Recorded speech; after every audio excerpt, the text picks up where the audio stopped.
Baik, pada video kali ini kita akan membahas tentang brute force attack.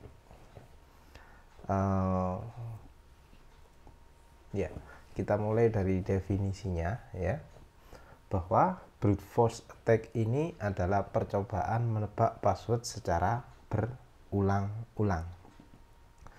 Bisa dikatakan ini adalah trial error ya. Jadi trial error menebak password, dan semua dari kita sepertinya pernah melakukan BFA ini ya, brute force attack ini. Kenapa?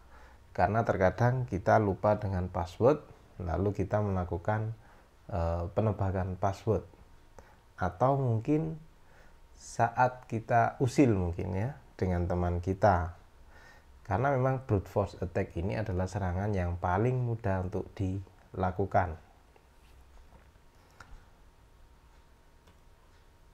Nah, biasanya ya, BFA ini dilakukan dengan menggunakan bantuan software. Kenapa? Karena di dalam BFA ini yang dilakukan adalah penebakan terhadap kombinasi karakter yang akan mungkin muncul ya. Kalau dilakukan secara manual memang bisa, tetapi hal ini memerlukan waktu yang cukup lama ya. Oleh karena itu biasanya BFA ini dilakukan dengan bantuan software. Ada beberapa software yang bisa digunakan untuk brute force attack, misal John the Ripper ya. Atau mungkin kita juga bisa menulis software sendiri yang bisa melakukan penebakan password.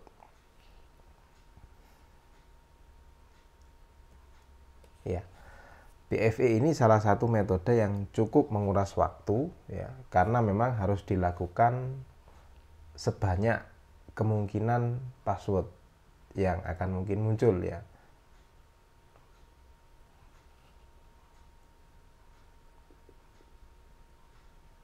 Nah, sekarang kita akan coba mensimulasi. Misalkan kita memiliki password dengan panjang 2 karakter saja.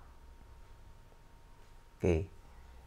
Jika karakter pertama itu adalah karakter yang sifatnya alfanumerik, maka kemungkinan yang terjadi di dalam karakter pertama adalah huruf biasa sebanyak 26, lalu huruf kapital sebanyak 26 karakter, dan yang terakhir adalah angka sebanyak 10 karakter. Nah, kalau 3 kombinasi ini kita jumlahkan, maka total ada sekitar 62 karakter kemungkinan yang mungkin akan terjadi di karakter pertama.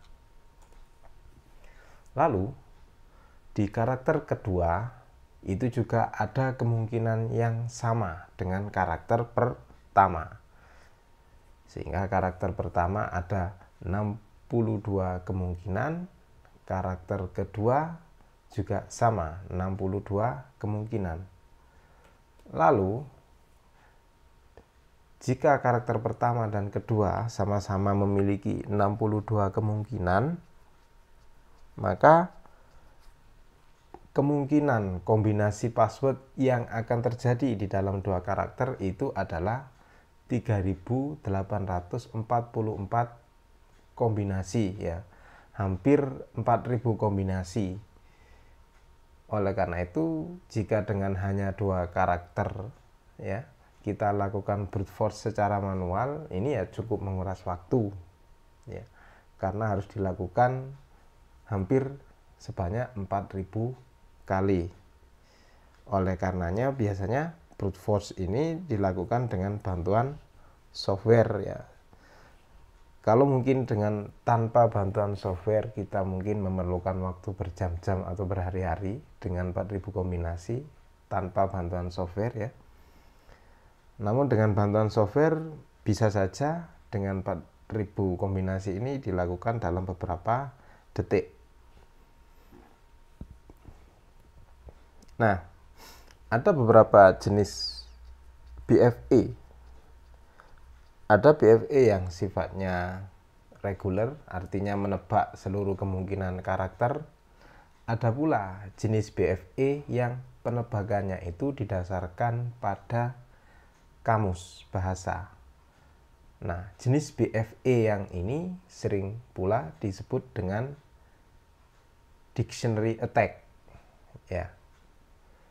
Oleh karena itu, biasanya atau cara yang paling aman di dalam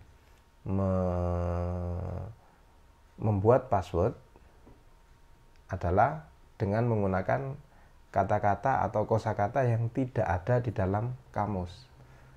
Karena bisa jadi ada peluang ya, beberapa software menggunakan dictionary attack, ya, serangan yang didasarkan pada kosakata yang terdapat di dalam kamus. Nah, berikut adalah langkah-langkah preventif bagaimana kita bisa meminimalisir terjadinya brute force attack.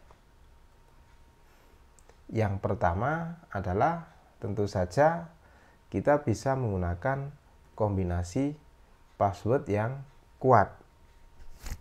Ya, password yang kuat bisa terdiri dari 8 digit minimal, kemudian mengandung huruf kapital, mengandung huruf reguler atau huruf kecil, mengandung angka, dan bisa ditambah lagi mengandung simbol khusus ya, yang bukan angka, misalkan tanda-tanda punktuasi. Dengan demikian, semakin banyak password atau semakin kompleks kombinasi karakter yang digunakan, maka semakin sulit pula password itu untuk ditebak. Lalu dengan password yang kuat, ya, password yang panjang, karakternya cukup panjang, ya, itu juga menyulitkan para hacker untuk bisa menebak password, ya, karena memang BFE ini bergantung dari panjang karakter, ya. Lalu yang kedua adalah membatasi percobaan login dalam satuan rentang waktu. Maksudnya adalah ini sering terjadi di beberapa bank, ya. Ketika misalkan ada 3 kali login dalam 5 menit, maka akun tersebut akan disuspend, ya.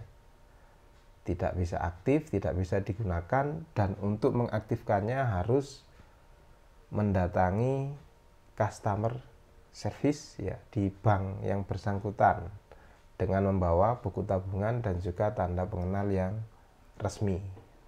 Itu salah satu cara, ya.